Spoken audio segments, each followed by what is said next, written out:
뭐 있을 수 없는 일들이 벌어지고 있는데요. 약속 대련 또는 짜고 치는 고스톱이 되려고 하면 처음에 촉발점까지 기획이 되고 그것들을 수습해 나가는 과정에 있어서 치고받고 하면서 전략적 탈출구까지 만들어 놓고 가야 되는데 예. 전략적 탈출구가 안 보이는 상황.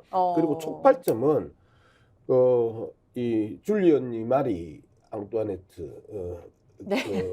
마리를 이름이 굉장히 깁니다. 어, 줄리 언니 마리 앙뚜아네트? 예. 줄리의 언니 마리.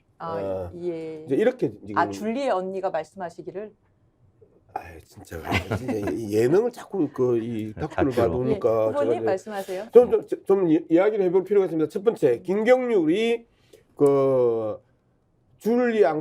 마리 앙뚜아네트 이야기를 하면서 표현했던 아주 핵심적인 단어가요. 난잡한 사생활이라는 표현을 직접 표현을 합니다. 그랬죠. 여기가 선을 바로 넘는 지점이었고, 여기서부터 한동훈이 김경률 힘을 실어주고 그리고 국민의 눈높이로 봐야 된다고 이야기하면서 이 주제에 대해서 지금 오늘까지, 적어도 오늘까지 변함이 없이 지금 가고 있단 말이에요. 17일부터 발생한 사건입니다. 이제 거의 일주일에 가까워지는 시점까지 이제 끌고 가는 데 있어서 변화가 없다. 그다음에 두 번째,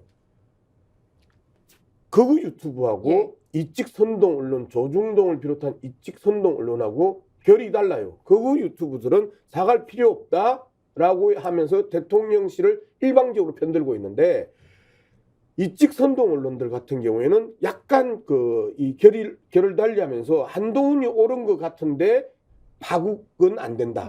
지금 이 스탠스거든요. 예. 한동훈이 옳다. 한동훈이 할 말 했다. 그럼에도 불구하고 현재 여권 내에서 대립은 파국이다. 이제 이렇게 하면서 문제를 슬슬 끌고 가고 있는. 결이 다르죠. 그 다음에 영남과 수도권이 달라요.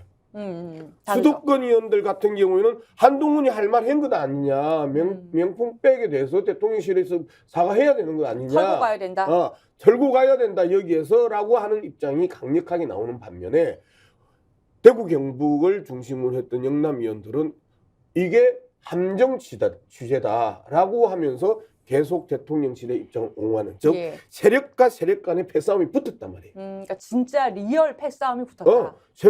수도권과 영남권의 패싸움이 붙었고, 그 다음에 언론판에 있어서 극우 유튜브와 그 다음에 이 잔존 미디어들, 레거시 미디어들, 이직 선동 언론, 조중동을 비롯한 이직 선동 언론의 패싸움이 붙어 있는 상황이에요. 이런 상황을 약속 대련 짜고 치는 곳에도 세상에 그 정도의 기획 능력이 있는 사람들이었으면 현재의 윤석열의 국정 지지도를 이 정도로 엉망으로 만들지 않았을 것이고, 국힘당이 완패를 당할 수 있다라는 위기의식의 지지율을 만들지 않았을 것이고 강서구청장 선거에서 완패를 당하지 않았을 겁니다. 예.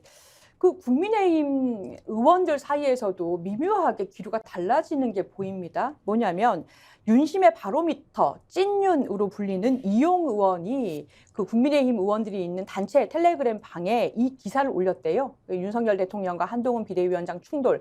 그랬더니 그럼 보통은 뭐 한동훈 비대위원장이 자제해야지 등등의 여러 따라올 만도 한데 아무도 반응을 안 했다는 겁니다.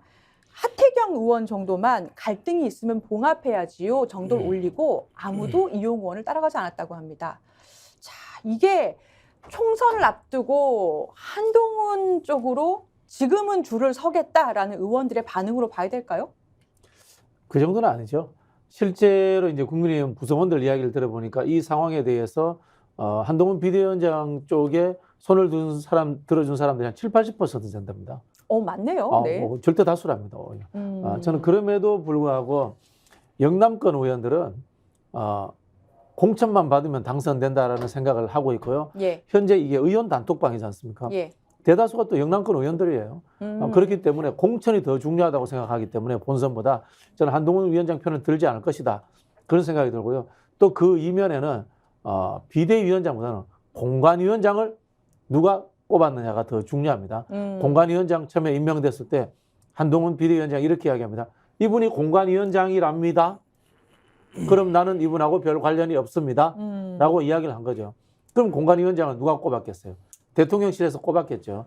결국 공천은 대통령실에서 하는 부분이기 때문에 저는 현재로서의 조중동의 지지는 한동훈 비대위원장이 받고 있지만은 결국에는 윤석열 승이다. 공천권을 쥐고 예. 있고 그리고 여러 사람들의 생사 여탈권을 쥐고 있기 때문이다. 그렇게 해석이 됩니다. 근데 공천을 준 사람이 어차피 한동훈 비대위원장 아닙니까? 어떻게 보세요? 예, 이제 이 부분을 이제 좀 우리가 따져봐야 됩니다. 공관위원장이 지고 있냐, 안 그러면 당 대표가 지고 있냐. 김무성의 옥새 들고 나르샤의 버전 2, 시즌 2거든요. 지금 상황에서. 자, 지금 공관위원장 같은 경우에 한동훈의 맞벌 김경률 발언 이후에 상당히 불쾌감을 공개적으로 표시를 했어요. 예. 그리고 오바라는 표현까지 이제 쓰면서 그 공관위원장은 그 불쾌감을 표시했고, 그런데 마지막 최종 승인은 비대위원장 당 대표가 찍습니다. 자, 그랬었을 때 김무성이 옥새 들고 나르샤 하면서 치열하게 이 당내 갈등을 극대화시켰던 과정들이 지금 똑같이 현재까지는 진행되고 있다. 그래서 공관위원장과 비대위원장의 갈등이 계속해서 증폭되고 있고, 그러면 어느 줄을 서야 될 것인가 이제 이 고민을 해야 되는 거예요. 그런데 영남은 영남의 힘으로 돌파하겠다. 그리고 대통령의 힘으로 돌파하겠다라고 보는 거고, 수도권은 현장에 나가보면 피부로 느끼잖아요.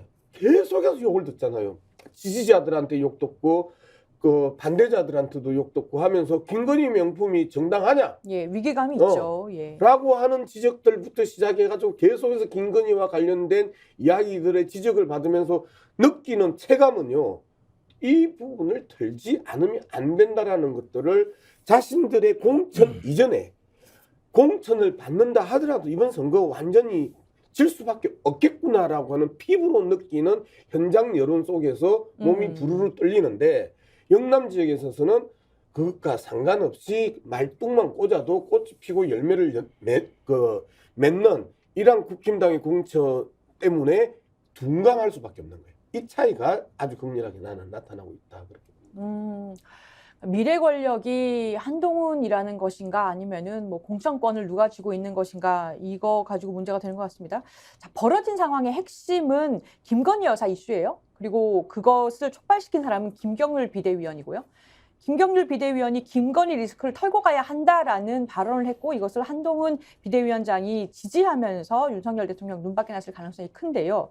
표면적인 이유는 또 그렇습니다. 윤 대통령이 지난 17일 국민의힘 서울시당 신년 인사회에서 한동훈 위원장이 김경률 마포울 출마를 거론한 것 때문에 이 사천 논란, 사천이 있어서는 안 된다라고 이야기한 것이거든요. 이 두 가지는 어떻게 보셨습니까? 이게 정확하게 말씀드리면은 앞서 말씀하신 공무원의 정당 개입이죠.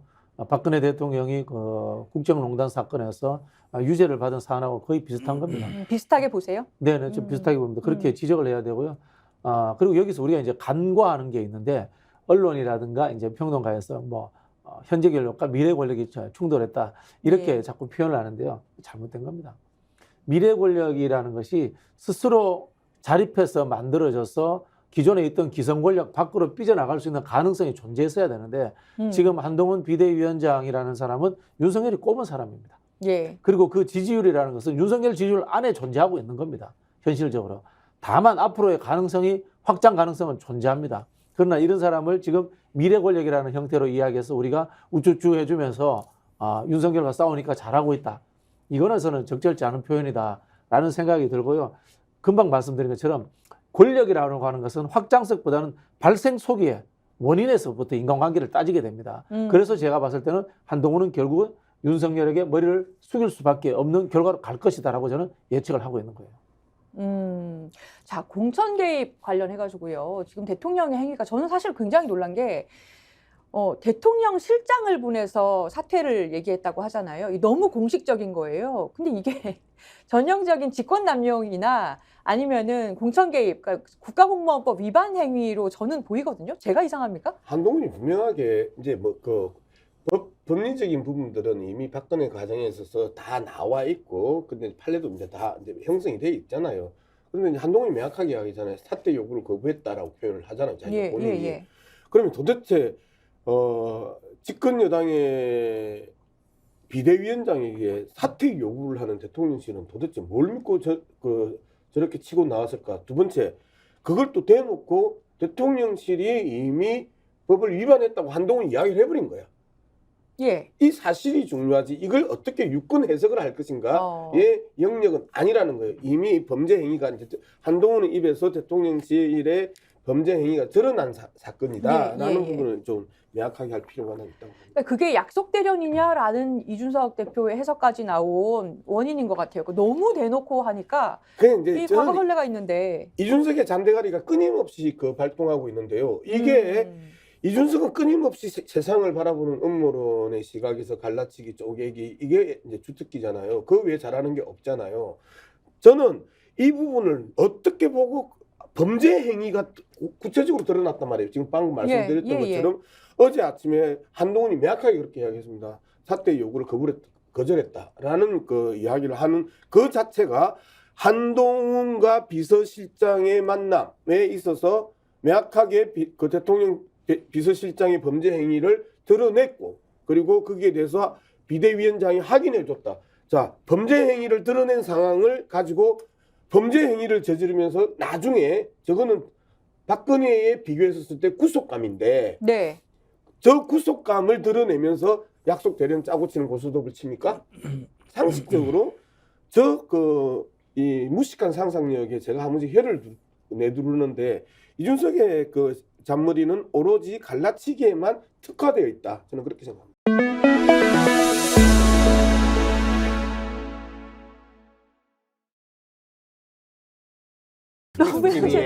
정치권색. 다시 제가 말씀드리죠. 구독, 좋아요, 사랑입니다.